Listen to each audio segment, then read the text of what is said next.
Hi! Hello! నమస్తే. నేను మీ కౌండిన్య. ఈరోజు ఒక సందర్భం కానీ, అసందర్భమైనటువంటి ప్రేలాపనలు ఒక జనసేన ఎన్ఆర్ఐ లోకేష్ పైన, ఆయన భార్య పైన కూడా చేయడం జరిగింది. నిజంగానే ఇది చాలా బాధాకరమైనటువంటి సంఘటన. రాజకీయాల్లో ఇలాంటి మాటలు వినడానికి కొంచెం అభ్యంతరకరంగా ఉంటుంది. కాకపోతే మన దౌర్భాగ్యం. దాని గురించి మాట్లాడాల్సొస్తం గూడా కొద్దిగా ఇబ్బందికరమే.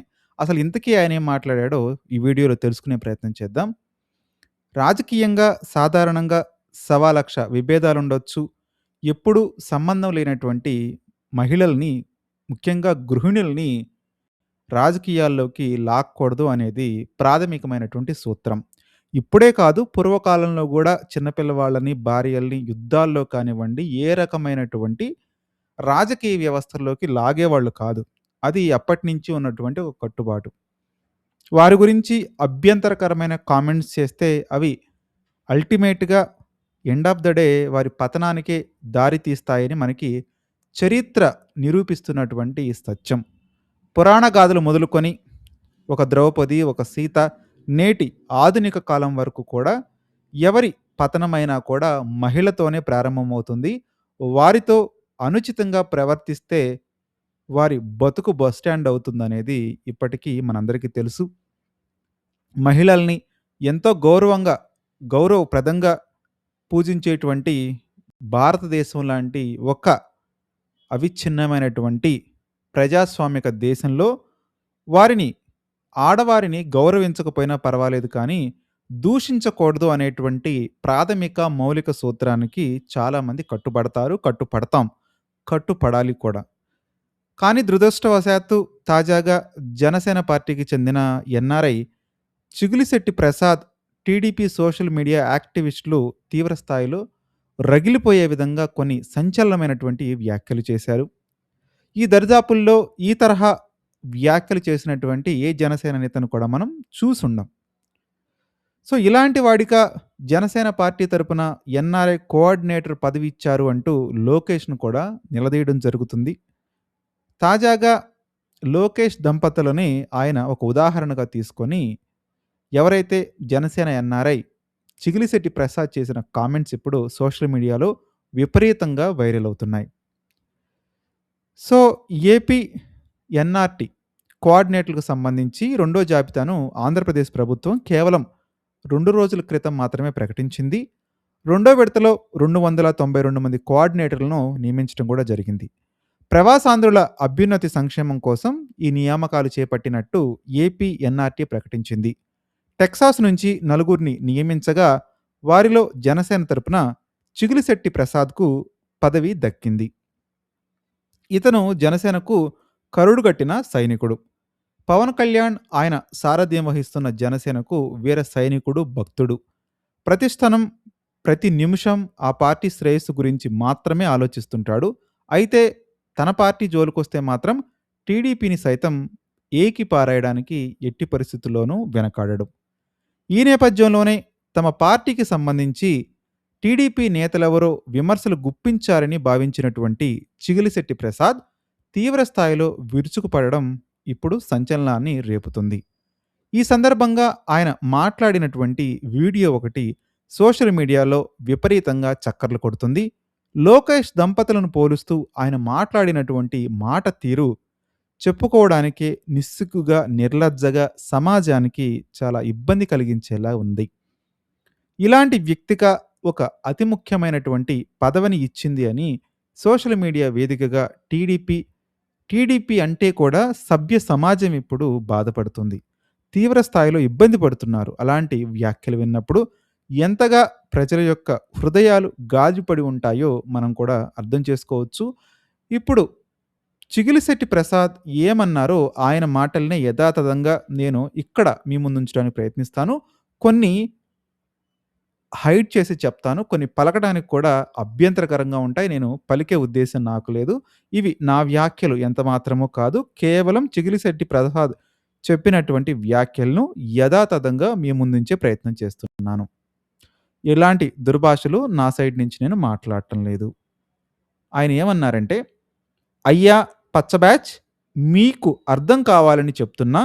ఇందులో ఆడవాళ్లను లాగడం కాదు. అలా చెబితేనే మీలాంటి మూర్ఖులకు, మీలాంటి లోఫర్‌లకు అర్థమవుతుంది. అయ్యా! లోకేష్ గారు, మీరు మీ భార్యతో ఏకాంతంగా అంటే ప్రైవేట్‌గా ఉన్నప్పుడు ఆమె పవన్ కళ్యాణ్, పవన్ కళ్యాణ్ అని కలవరిస్తే మీకు ఎలా ఉంటుంది? క్వెషన్. మళ్ళీ చెప్తున్నా అంటూ ఆయన అదే అంశాన్ని రిపీట్ చేయడం జరిగింది. ఏదైతే ఆయన లేవనెత్తాడో, "అయ్యా! లోకేష్ గారు, మీరు మీ భార్యతో ప్రైవేట్‌గా ఉన్నప్పుడు ఆమె పవన్ కళ్యాణ్, పవన్ కళ్యాణ్ అని కలవరిస్తే మీకు ఎలా ఉంటుంది?" అనే విషయాన్ని పునరావృతం చేయడం జరిగింది. మీరు దీన్ని అంగీకరిస్తారా? మీరు దాన్ని స్వీకరిస్తారా? భర్త దగ్గరగా ఉన్నప్పుడు పరాయి మగాడి పేరు తలుచుకుంటుంటే ఏ భర్త అయినా ఊరుకుంటాడా? ఈ జెండాలు కూడా అంతే సార్. మీకు అర్థమై ఉంటుంది. మీ పార్టీ సభలు, మీ పార్టీ జెండాలు, మీ పార్టీ గుర్తు మీరు ఏడవండి. మా జనసేన పార్టీ ప్రస్తావన మీరు తీసుకురావద్దు. ఒకవేళ తీసుకువస్తే ఆ సన్నివేశం అవుతుందన్నమాట. అయ్యా టీడీపీ వాళ్ళు, మీ జెండాలు మీరు మోసుకోండి. మా జెండాలు మీరు మోస్తారేంట్రా దరిద్రుల్లారా! ఇక ముగిస్తా అంటూ లోకేష్ పేరు చెప్పి మరీ ఆయన ఆ పని చేయడం గమనార్హం. లోకేష్‌ను అన్నందుకు టీడీపీ వాళ్ళకే కాదు, సభ్య సమాజం కూడా కొంత ఇబ్బందికరమైనటువంటి పరిస్థితిని ఎదుర్కొంటుంది. ఇది సహజం. గౌరవప్రదమైన రాజకీయాలు కోరుకునే ఏ ఒక్కరు కూడా ఇలాంటి లేనిపోయిన మాటలు ప్రజల ముందుంచటం, మరీ ముఖ్యంగా సంఘం ముందుంచటం ఎంతమాత్రం కరెక్ట్ కాదు. పోనీ మహిళల్ని లాగకూడదని తెలియక చేసిన పనైతే మనందరం గూడా క్షమించొచ్చు. కానీ మహిళల్ని లాగకూడదు అని ఆయనే సందర్భోచితంగా ముందే ప్రస్తావించి, మీకు అలా చెబితేనే అర్థమవుతుంది అని అతను నొక్కి మరీ వక్కాణించాడంటే, ఈ ఘాటు వ్యాఖ్యలు చేశాడంటే, ఆయన ఉద్దేశపూర్వకంగానే మాట్లాడినట్టు ప్రతి ఒక్కరికి అర్థమవుతుంది. అందుకే చిగిలిశెట్టి ప్రసాద్‌కు ఈ స్థాయిలో పదవివ్వటంపై కొంత సంఘం, అదేవిధంగా కూటమి పార్టీ నేతలు కూడా భగ్గుమంటున్నారు. ఏదేమైనప్పటికీ ఈ ఒక్కరి వ్యక్తిత్వాన్ని పార్టీ వ్యక్తిత్వంగా మనం పరిగణించలేం. పార్టీకి కూడా కొన్ని నియమ నిబంధతలుంటాయి. ఏదో ఈ వ్యక్తి ఇలాగా కామెంట్లు చేశాడని మనం కంప్లీట్ పార్టీకి, ఎంటైర్ పార్టీకి ఈ బురద పూయలేం. డెఫినెట్‌గా దీని మీద పవన్ కళ్యాణ్‌కి తెలిస్తే చర్యలైతే ఉంటాయి. సో, కాకపోతే ఏంటంటే, ఒక ఎన్ఆర్ఐగా, నాన్ రెసిడెంట్ ఇండియాగా ఉన్నటువంటి, ఒక మంచి చదువురి అయినటువంటి, ఒక మంచి ఉద్యోగంలో ఉన్నటువంటి వ్యక్తి, ఈ విధంగా లేకి కామెంట్లు చేయటం అనేది చాలా అభ్యంతరకరం. ఎందుకంటే, మన సమాజంలో ఇప్పటికే రాజకీయాలంటే జనాలకి ఛీ అనిపిస్తుంది. అసలు మనం బానిసత్వంలో ఉన్నామా, ప్రజాస్వామ్యంలో ఉన్నామా అనేటువంటి భావన గూడా అప్పుడప్పుడు కనిపిస్తూ ఉంటుంది, వినిపిస్తూ ఉంటుంది. ఎందుకు ఒక క్రికెట్ అంటే జనాలకి ఇంట్రెస్ట్ ఉంటుంది. ఒక సినిమా అంటే ఇంట్రెస్ట్ ఉంటుంది. ఒక యాక్టివిటీ అంటే ఇంట్రెస్ట్ ఉంటుంది. రాజకీయాలంటే ఇంట్రెస్ట్ ఉండవు. మనం లేచిన దగ్గర నుంచి పడుకునేంత వరకు ప్రతి యాక్టివిటీలో కూడా రాజకీయాలు ఇంప్లిసిట్ అయ్యి ఉంటాయి. ప్రతి ఒక్కరి జీవితంలో ఈ సొసైటీలో. సో, అలాంటి వ్యవస్థని భ్రష్టు పట్టించే విధంగా ప్రవర్తిస్తుంటారు అనేటువంటి అపవాదుతోనే రాజకీయాలంటే ఛీ! ఛీయే రాజకీయాలు అనేటువంటి ఒక అపప్రదను మూటగట్టుకుంటుంది. సో, అలాంటి సందర్భాల్లో రాజకీయ నేతలు కూడా చాలా బాధ్యతాయుతంగా మెలగాల్సినటువంటి అవసరం ఉంది. అలా కాకుండా ఇలాంటి లేకి మాటలు మాట్లాడటం వల్ల, ఇలాంటి నీచమైన మాటలు మాట్లాడటం వల్ల పార్టీని బదనాం చేస్తారు. ఇండివిడ్యువల్‌గా వాళ్ళు బదనాం అవుతారు. రేపటి రోజున ఆయనొచ్చి ఏదైనా సభలో మాట్లాడాలంటే ఎవరన్నా ఆడవాళ్ళ ముందు ఏం మాట్లాడతాడు? నేనిలాంటి నీచమైన మాటలు మాట్లాడాను. నేనొచ్చి మళ్ళీ ప్రసంగిస్తాను మైక్ ముందు అంటే వినడానికే అభ్యంతరకరంగానే ఉంటుంది. అంటే వాళ్ళకి సిగ్గుండదు బేసిక్‌గా. కాతే మనలాంటోళ్ళకి కొద్దిగా ఇబ్బందికరంగా ఉంటుంది. ఏది ఏమైనా గాని రాజకీయాల్ని కొంత భ్రష్టు పెట్టించే ఇలాంటి వాళ్ళని తీసి గడ్డిపోచలాగా పక్కన పెట్టడం మంచిది. ఏ పార్టీ వారైనా సరే ఇలాంటి వ్యాఖ్యలు ఎట్టి పరిస్థితుల్లోనూ సమర్థనీయం కాదు. మరీ ముఖ్యంగా ఆడవాళ్ళని, అది రాజకీయాలకు సంబంధం లేని వాళ్ళని మీరు రాజకీయాల్లోకి తీసుకొచ్చి వాళ్ళని బదనాం చేయడం అనేది నిర్ద్వందంగా తప్పే. ఎట్టి పరిస్థితుల్లోనూ తప్పే. వారు నీపేదైనా ఏదైనా వ్యాఖ్యలు చేసుంటే నువ్వు రాజకీయంగా మాట్లాడు. నువ్వు సబ్జెక్ట్ మీద మాట్లాడు తప్పులేదు. కానీ సబ్జెక్ట్ మీద మాట్లాడకుండా మీకు ఇలా చెప్తేనే అర్థమవుతుంది. మీతో ఇలానే మాట్లాడాలి అంటే అది ఎంతవరకు సమర్థనీయం? అది పవన్ కళ్యాణ్ గారే గాదు. ఎవరు గూడా సమర్థించలేరు. ఈ సంఘం సమర్థించదు మొదటిగా. కాబట్టి ఇది ఇండివిడ్యువల్ వ్యాఖ్యలుగానే మనం తీసుకోవాలి. పార్టీలకు వాటి యొక్క ప్రిలిమినరీ రూల్స్‌కు ఇదైతే మనం అంటగట్టలేం. దయచేసి అతని మీద ఈరోజో, రేపో చర్యలుంటాయి. కాకపోతే ఏందంటే, ఇలాంటి వ్యాఖ్యలు ఈరోజు కొత్తగా రావటం లేదు. ఏంటో సెన్సేషన్ అవ్వాలని, జనాలు మనల్ని గుర్తించాలని అనేటువంటి సందర్భంలో ఈ వ్యాఖ్యలు చేస్తున్నట్టుగా ఉన్నాయి. ఎవరు చేసినా ఈ వ్యాఖ్యలను మాత్రం ఖండించాల్సిందే.